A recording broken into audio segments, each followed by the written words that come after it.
বৈষম্য বিরোধী ছাত্র আন্দোলনে গণহত্যার অভিযোগে বিচারের জন্য ভারতে পালিয়ে থাকা সাবেক প্রধানমন্ত্রী শেখ হাসিনাকে বাংলাদেশে ফিরিয়ে আনতে ব্যবস্থা নেওয়া হচ্ছে। প্রত্যর্পণ চুক্তির আওতায় তাকে দেশে ফিরিয়ে আনার ব্যবস্থা গ্রহণ করা হচ্ছে, এমন তথ্যই জানিয়েছেন বাংলাদেশে আন্তর্জাতিক অপরাধ ট্রাইব্যুনাল আইসিটির নবনিযুক্ত প্রধান প্রসিকিউটর মোহাম্মদ তাজুল ইসলাম।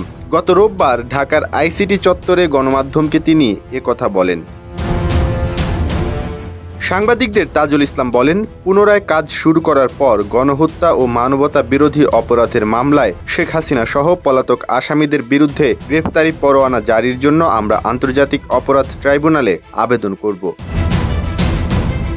এ সময় অভিযুক্তদের বিরুদ্ধে সারা দেশ থেকে তথ্য, নথি ও প্রমাণ সংগ্রহ করতে হবে উল্লেখ করে তিনি বলেন, সেগুলো সংকলন করতে হবে, পরীক্ষা করতে হবে এবং ট্রাইব্যুনালের সামনে সঠিকভাবে উপস্থাপন করতে হবে। এটা অত্যন্ত চ্যালেঞ্জিং এবং বিশাল একটা কাজ। 5 স্টার রেটিং প্রাপ্ত বিএলডিসি টেকনোলজির Walton super saver ceiling fan 65% পর্যন্ত বিদ্যুৎ বিল সাশ্রয় করে আপনাকে রাখে প্রশান্তিতে। ওয়ালটন ফ্যান হাওয়া বদলে দেয়।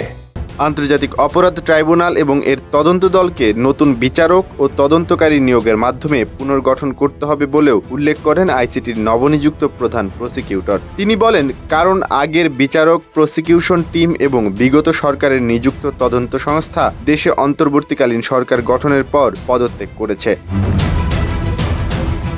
এদিকে শিক্ষার্থীদের নেতৃত্বে গণ আন্দোলনের সময় 15 জুলাই থেকে 5 আগস্টের মধ্যে ঘটে যাওয়া গণহত্যা ও মানবতার বিরুদ্ধে অপরাধের অভিযোগে হাসিনা এবং আরও 9 জনের বিরুদ্ধে তদন্ত শুরু করে আন্তর্জাতিক অপরাধ ট্রাইব্যুনাল। এর আগে অন্তর্বর্তী সরকারের পররাষ্ট্র বিষয়ক উপদেষ্টা মোহাম্মদ তৌহিদ হোসেন বলেছিলেন, ক্ষমতাচ্যুত প্রধানমন্ত্রী শেখ হাসিনাকে বিচারের মুখোমুখি করতে দেশে ফেরানোর জন্য অন্তর্বর্তী সরকার যা করা দরকার তাই করবে। এর আগে তাজুল ইসলাম গণমাধ্যমকে বলেন, ভারতের সাথে বাংলাদেশের অপরাধী প্রত্যর্পণ সম্পর্কিত একটি চুক্তি 2013 সালে সই হয়েছে। সে সময় শেখ হাসিনার সরকারই ক্ষমতায় ছিল। তিনি বলেন, বাংলাদেশে হওয়া হত্যাযজ্ঞের মূল অভিযুক্ত যেহেতু তিনি, সেহেতু আমরা তাকে বিচারের মুখোমুখি করতে আইনি পথে বাংলাদেশে ফিরিয়ে আনার চেষ্টা করব।